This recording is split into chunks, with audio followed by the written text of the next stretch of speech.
오늘 우리에게 주시는 하나님의 말씀은 히브리서 6장 13절에서 20절까지입니다. 하나님이 아브라함에게 약속하실 때에 가리켜 맹세할 자가 자기보다 더 큰 이가 없으므로 자기를 가리켜 맹세하여 이르시되 내가 반드시 너에게 복주고 복주며 너를 번성하게 하고 번성하게 하리라 하셨더니 그가 이같이 오래 참아 약속을 받았느니라.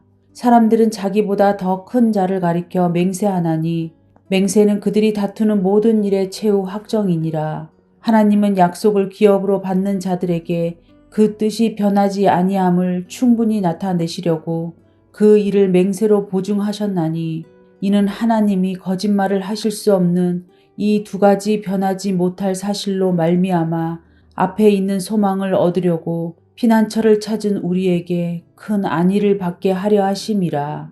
우리가 이 소망을 가지고 있는 것은 영혼의 닷 같아서 튼튼하고 견고하여 휘장 안에 들어가나니 그리로 앞서가신 예수께서 멜기세덱의 반차를 따라 영원히 대제사장이 되어 우리를 위하여 들어가셨느니라. 아멘. 오늘 본문의 주제는 확실한 소망과 확실한 약속입니다. 히브리서에서 계속해서 반복되는 단어가 있습니다. 바로 소망이라는 단어입니다. 왜 그렇습니까? 이 소망을 품어야 하기 때문이죠. 여러분, 하나님께서 우리에게 예언과 약속의 말씀을 주시죠. 말씀을 통해서 또 레마로 주실 때도 있고 음성으로 드릴 때도 있고 주변의 사람들의 만남을 통해서 주실 때도 있고 그 예언의 성취, 나에게 주신 약속의 성취를 이루기 위해서 꼭 필요한 것이 뭐냐? 바로 오래 참음입니다. 그것에 대한 예시로서 오늘 본문 13절부터 20절까지 이야기를 하고 있는 것이죠. 아브라함에 대한 이야기를 하면서 하나님께서 아브라함에게 약속하신 것이 확실하지 않느냐? 여러분, 아브라함이 이삭을 드릴 수 있었던 이유는 확실한 약속과 확실한 소망이 있었기 때문이다라는 것입니다. 아브라함은 이삭을 드렸고 나아가 15절 말씀처럼 그가 이같이 오래 참아서 하나님의 약속을 받았습니다. 여러분, 사실 아브라함은 약속을 받았지 그 약속의 성취를 받지 못했습니다. 언제 받았습니까? 나중에 먼 훗날 출애굽하고 이스라엘 백성이 가나안을 정치할 때 그때 아브라함에게 주신 약속이 성취가 되는 것이죠. 그리고 아브라함은 그 이삭을 드릴 수 있는 믿음이 있었습니다. 하나님께서 내가 너로 큰 민족을 이루고 내 자손이 별과 같이 많은 후손이 있을 것을 약속하셨습니다. 그런데 이삭을 잃어버리면 대가 끊기지 않습니까? 그러나 아브라함은 이삭을 죽은 자도 다시 살릴 수 있는 그 믿음이 아브라함에게 있었고 그 성실함, 그 믿음으로서 성실하였고 그리고 아브라함은 죽을 때까지 이 약속에 대해서 하나님을 의심하지 않았습니다. 그리고 15절 말씀처럼 그가 이같이 오래 참아 약속을 받았습니다. 그리고 16절, 17절 말씀에 이렇게 말씀합니다. 사람들은 자기보다 더 큰 자를 가리켜 맹세하나니. 그리고 17절에 하나님은 그 약속을 기업으로 받는 자들에게 그 뜻이 변하지 아니함을 충분히 나타내시려고 그 일을 맹세로 보정하셨나니. 맹세라는 단어가 반복되고 있습니다. 여러분, 하나님은 맹세할 필요가 없으신 분이시죠. 그럼에도 불구하고 아브라함에게 나의 약속이 확실하다라는 것을 보여주시기 위해서 맹세하셨습니다. 오늘 본문 히브리서 6장 13절 20절 말씀은 너무나도 복음 중에 복음입니다. 얼마나 하나님이 이렇게 강조하시는지요. 하나님 스스로가 이렇게 이야기하실 필요가 없잖아요. 내가 맹세한다. 내 목숨 걸고 한다. 이런 말들은 사람들이나 하는 거지 확신 없는 자들에게 확신을 심어주기 위해서 어찌하든지 확신을 심어주고 싶어서 자기의 모든 것을 다 끌어올려가지고 표현하는 맹세인데 하나님은 그럴 필요 없으심에도 불구하고 지금 맹세하고 계십니다. 어떤 맹세요? 14절에 복의 맹세입니다. 번성의 맹세입니다.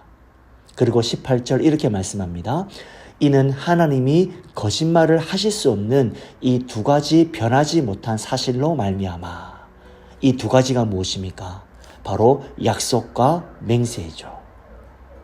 앞에 있는 소망을 얻으려고 피난처를 찾는 우리에게 큰 안위를 받게 하려 하심이라. 그래서 이 하나님의 약속과 맹세가 우리의 소망이 되어야 된다라고 말씀하고 있습니다.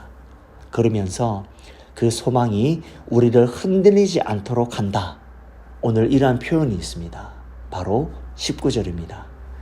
우리가 이 소망을 가지고 있는 것은 영혼의 닭 같아서 튼튼하고 견고하여 휘장 안에 들어가나니. 우리가 이 소망을 가지고 있는 것은 영혼의 닷 같아서. 영혼의 닷이 뭡니까? 닷은 배를 지탱해 주는 거죠.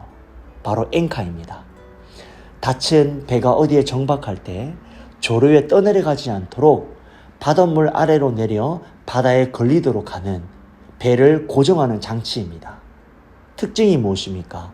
그 큰 배를 잡아주는, 조류에 떠내려가지 않도록 잡아주는, 어떻게 보면 작은 것이죠. 눈에 보이지 않지만 바다 속에 있어요.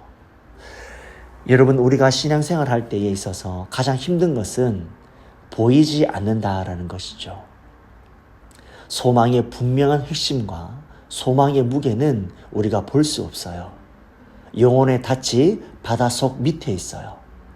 마치 바다 닻을 내려놓은 것을 못 보듯이, 하지만 배가 파도에 그 풍랑에 떠내려가지 않는 이유는 보이지 않지만 바닷속 닻이 있기 때문이죠. 내 영혼의 확실한 닻을 뿌리 내려야 한다라는 것입니다. 영혼의 닻이란 주님을 믿는 그리스도인이 세상 풍파에 떠내려가지 않도록 주님과 연결되는 고정 장치입니다. 소망이 없는 사람은 이 영혼의 닻이 없거나 영혼의 닷줄이 끊어진 사람입니다. 지금 세상은 우리를 막 흔들고 있습니다. 계속해서 떠내려가도록 흔들고 쉬지 않습니다. 여러분, 사탄의 일도 쉬지 않습니다. 하나님의 일도 쉬지 않고 일하시지만 사탄도 쉬지 않고 우리를 떠내려가도록 만들고 있다는 것을 우리는 기억해야 됩니다. 그때 무엇이 필요합니까? 우리 영혼의 닻을 내려야 합니다. 그래야 흔들리지 않습니다. 떠내려가지 않습니다. 여러분, 우리가 멀미 좀 할 수 있습니다. 파도 때문에. 그러나 떠내려가지 않아야 합니다. 사랑하는 성도님 여러분, 오늘 이 하루도 믿음을 통해서 갖게 된 소망을 영혼의 닻으로 삼고 이 세상 조류에 떨려 내려가지 않도록 견고하게 서 있는 우리 성도님들이 되시기를 주님의 이름으로 축복합니다. 두 가지 기도 제목을 가지고 우리 함께 기도하겠습니다. 첫 번째로, 영혼에 닫힌 소망을 붙들고 오늘도 승리하게 하소서.